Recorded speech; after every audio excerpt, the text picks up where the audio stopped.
এখন আমরা ২ এর উৎ ৬ নম্বর প্রশ্নটি সমাধান করব। প্রশ্নে বলা হয়েছে vector A equal 2x plus y minus z i cap plus x minus 2y plus 3z j cap plus x minus y minus z k cap. ক নম্বর প্রশ্নে বলা হয়েছে ভেক্টর A ভেক্টরটির ডাইভারজেন্স নির্ণয় করো এবং খ নম্বর প্রশ্নে বলা হয়েছে উল্লিখিত ভেক্টর A ভেক্টরটি ঘূর্ণনশীল কিনা গাণিতিক বিশ্লেষণ দাও। প্রথমে আমরা ক নম্বর প্রশ্নটি সমাধান করব, যেখানে ভেক্টর A এর ডাইভারজেন্স নির্ণয় করতে বলা হয়েছে। ভেক্টর A এর ডাইভারজেন্সকে আমরা ডেল্টা ডট ভেক্টর A দিয়ে লিখতে পারি।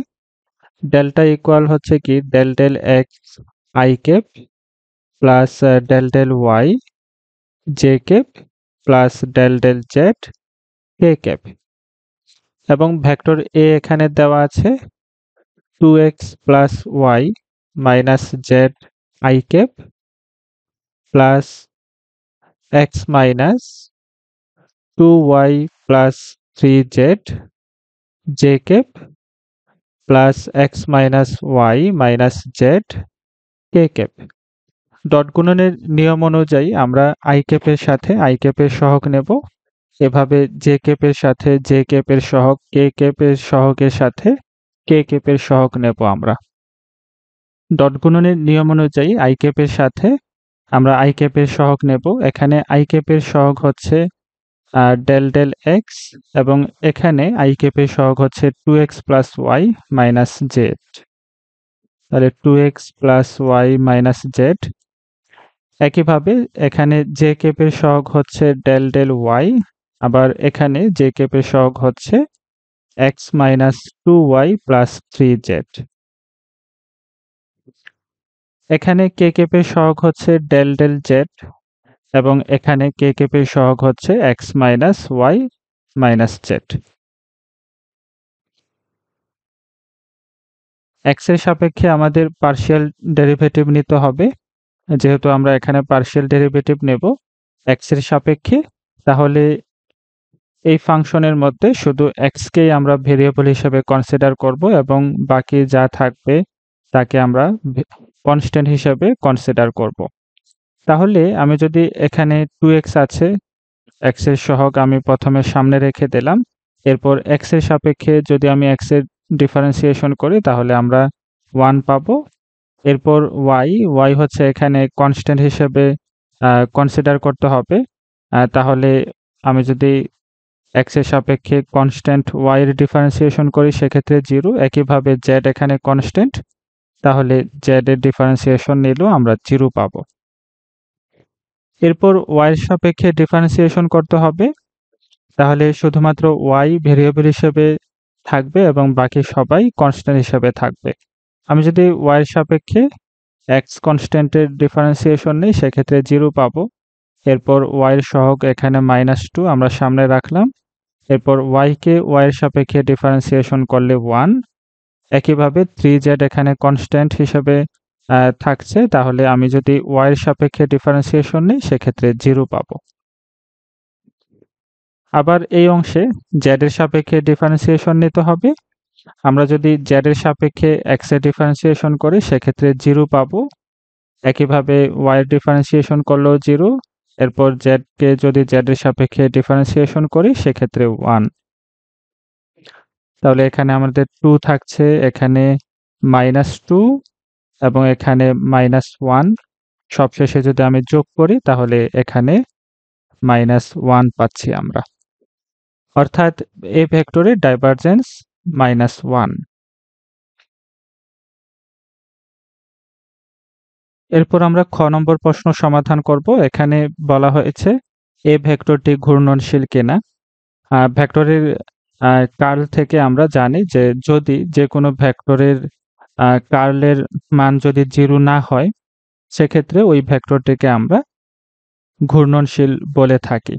সিমিলারলি আমরা এই ভেক্টরটিকে ঘূর্ণনশীল বলতে পারবো যদি ভেক্টর এর কার্লের মান যদি 0 না হয়, অর্থাৎ ডেল্টা ক্রস a = নট যদি 0 হয় সেক্ষেত্রে আমরা এই ভেক্টরটিকে ঘূর্ণনশীল বলতে পারবো।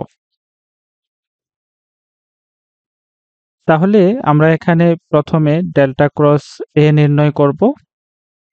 যেহেতু ক্রস গুণন সেক্ষেত্রে আমাদের নির্ণায়ক আকারে ক্রস গুণ নিতে হবে। নির্ণায়কের প্রথম রোতে i j k একক ভেক্টরগুলো থাকবে। এরপর দ্বিতীয় রোতে ডেল্টা ভেক্টর ডিফারেনশিয়াল অপারেটরের i এর সহগ ডেল ডেল x, এরপর j এর সহগ ডেল ডেল y এবং k এর সহগ ডেল ডেল z থাকবে, এবং তৃতীয় রোতে ভেক্টর a এর i j k এর সহগ থাকবে। এখানে i এর সহগ হচ্ছে 2x plus y minus z, আমরা এখানে লিখে নিচ্ছি 2x plus y minus z। এরপর j ক্যাপের সহগ হচ্ছে x minus 2y plus 3z। এরপর k ক্যাপের সহগ হচ্ছে x minus y minus z, x minus y minus z আমরা k ক্যাপ বরাবর লিখে নিলাম। প্রথম রো এর সাপেক্ষে আমরা নির্ণয় করব। প্রথমে যদি আমি i এর সাপেক্ষে বিস্তার করি সেক্ষেত্রে i যে রো এবং কলামে আছে সেই রো কলামকে আমরা বাদ দিয়ে বাকি ভুক্তিগুলোকে তাদের কর্ণ বরাবর গুণ করে দেব। এখানে আমরা i ক্যাপ লিখে নিচ্ছি। এরপর আমরা এখানে ডেল ডেল y এর সাথে x minus y minus z, এরপর আমরা নিচ থেকে উপরে গুণ করব, সেক্ষেত্রে একটি মাইনাস চিহ্ন থাকবে।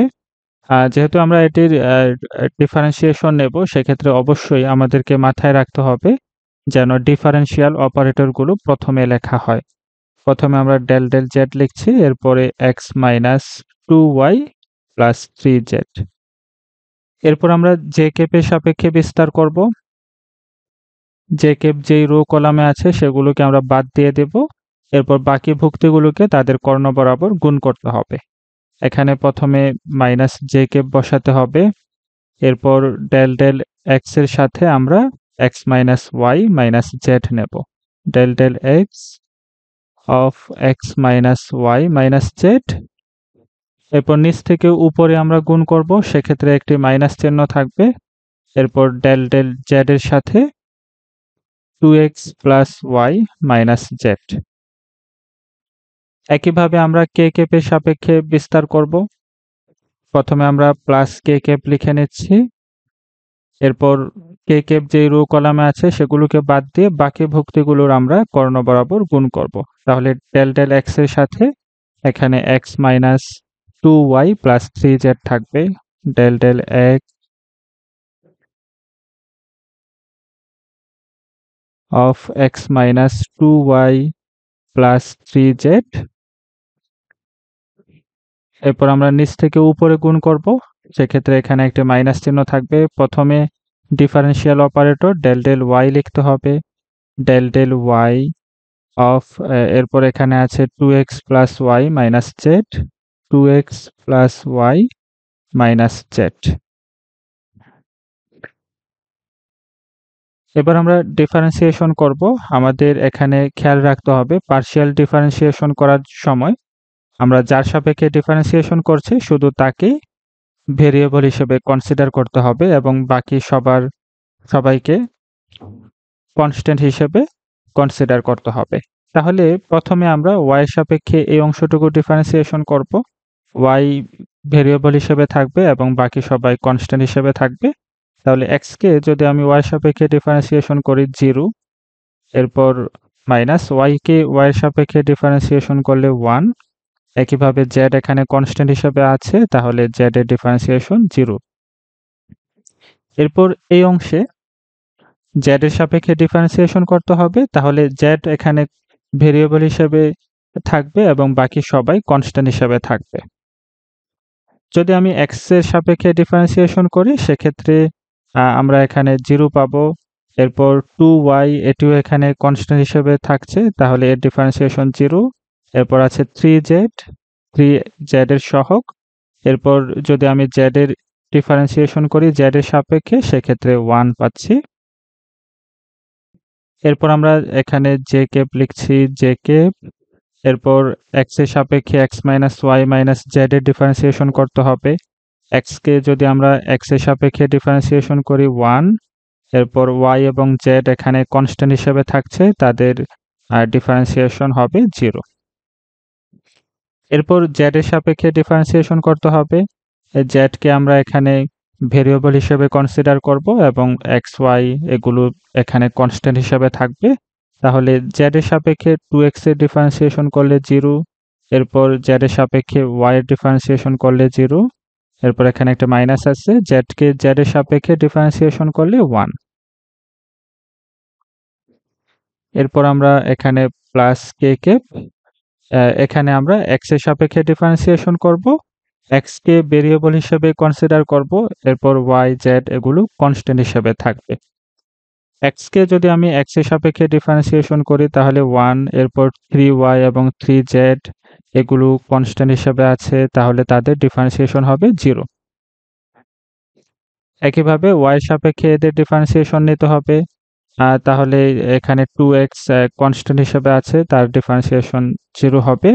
এরপর y কে যদি আমি y এর সাপেক্ষে ডিফারেন্সিয়েশন করি সেক্ষেত্রে 1, এরপর z এখানে কনস্ট্যান্ট হিসেবে আছে, তাহলে z এর ডিফারেন্সিয়েশন হবে 0। এবার আমরা এখানে ক্যালকুলেশন করব। i কে এখানে আছে -1, এখানে 3 পাচ্ছি, সামনে একটি মাইনাস চিহ্ন, তাহলে -3 -1 -3। এরপর j কে এখানে 1 থাকছে, এখানে -1, সামনে একটি মাইনাস আছে, তাহলে +1। আমরা তাহলে পাচ্ছি 1 +1। এরপর কে এর এখানে +1 আমরা লিখছি, এরপর এখানে +1, সামনে একটি মাইনাস আছে, তাহলে এটি -1 হয়ে যাবে, -1 এবং -3 যোগ করলে -4, তার সাথে i কে 1 এবং 1 যোগ করলে 2, সামনে j কে -2j কে পাচ্ছি, এরপর 1 থেকে 1 বাদ দিলে 0, কোনো কে থাকছে না। তাহলে এখানে যেহেতু আমরা ভেক্টর এর কার্ল বা ডেল্টা ক্রস ভেক্টর এ এর মান এখানে 0 না, যেহেতু 0 হচ্ছে না, সেক্ষেত্রে আমরা ভেক্টর এ কে ঘূর্ণনশীল বলতে পারবো।